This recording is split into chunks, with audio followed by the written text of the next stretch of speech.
The latest and greatest in Lyme disease carditis comes to you today from the Lyme Disease Association video conference that they did in December. I woke up early today so I could catch up on that content. Lyme carditis is when Lyme disease affects your heart. Now, the first thing that was surprising was he found that Lyme disease carditis is an early manifestation of Lyme disease, meaning it's not pre-stage, right? There's 3 stages in Lyme disease. There's basically a beginning, middle, and an end, right? That's not what they call it. It's called pre and then early stage and then late stage.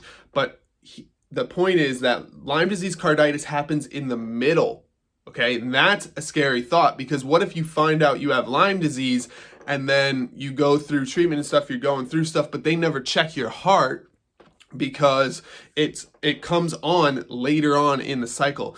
The same day that you have fever, chills, headache is not going to be the same as when, 2 weeks later when your heart starts to malfunction, right? We can't have that because the doctors need to be testing for it then more often. And that was this doctor's case. That was kind of what his argument was that we should check patients early on when they first come in for signs of carditis, because we may not catch it later on, or at least after some of the symptoms subside, definitely test for carditis. It's obviously much better safe than sorry, right? The other thing he said is that they should test patients that come in with carditis when they're young and healthy and in shape. There's no reason they should have some kind of blockage in their heart. They come into the doctor's office and the doctor should say, well, this might be Lyme disease, right? Which is good, because if there's another avenue to getting that diagnosis, that's always a good thing, because a lot of people have Lyme disease and they don't know they have it because they have symptoms of fibromyalgia, chronic fatigue syndrome, and so they never know that they have it. But if somebody that's young and healthy and comes into the office and they're having a heart issue, chances are it's Lyme disease, because Lyme disease does that to the heart, okay? Then he also went on to tell a story about a patient that he had that got bit by a tick 20 years prior and then didn't show any Lyme carditis symptoms until 20 years later.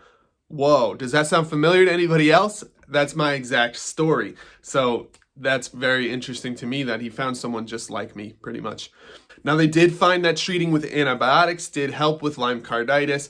Now, here's the scary part with that. We know for a fact that antibiotics don't always work. So if somebody has Lyme disease carditis and the antibiotics don't take out those microbes, they could be in for a very slippery slope. They may end up with a permanent pacemaker, a temporary pacemaker, or if your heart stops working, what usually happens. So the final thing he says is definitely to await what happens to the patient when they take antibiotics versus, just immediately going to a pacemaker. So when I relate this back to my own story, what happened was I had Lyme disease carditis and I immediately took action. I knew that if there's a problem with the heart, that our bodies can heal the heart, and the way to do that is through a plant-based whole foods diet.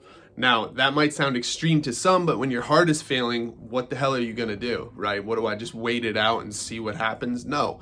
I'm going to do everything in my power to tip the scale in my favor, and it takes someone that's going to take responsibility for their health in order to do that. And I was in a position where I had to, and I did. So what happened was they were measuring my heart, and it was terrible in the beginning, but as I started eating healthier and healthier and changing my lifestyle, I was doing things to reduce stress, get better sleep, just have better stress reduction techniques in my life, including meditation. I was doing things to eat healthier and live a healthier life, and I was also using herbs at the discretion of books that I was reading and other brilliant minds in the Lyme disease arena.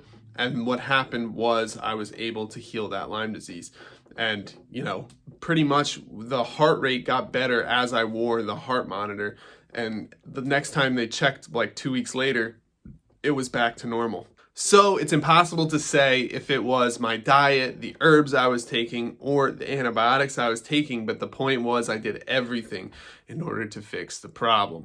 Now, just because the carditis went away doesn't mean that all the microbes were gone and that I was completely healed from Lyme disease, but I spent the past 5 years diving into how to take control of your health and how to regain your life from Lyme disease. So if you're interested, I wrote a book about it. It's called The Lyme Survival Guide, and it's in the description below this video. Just click over and go grab it. If you think this video was interesting or helpful, hit the subscribe button and the like button, and I'll see you in the next video. Thanks for watching. My name is Ryan Kearns. Bye-bye.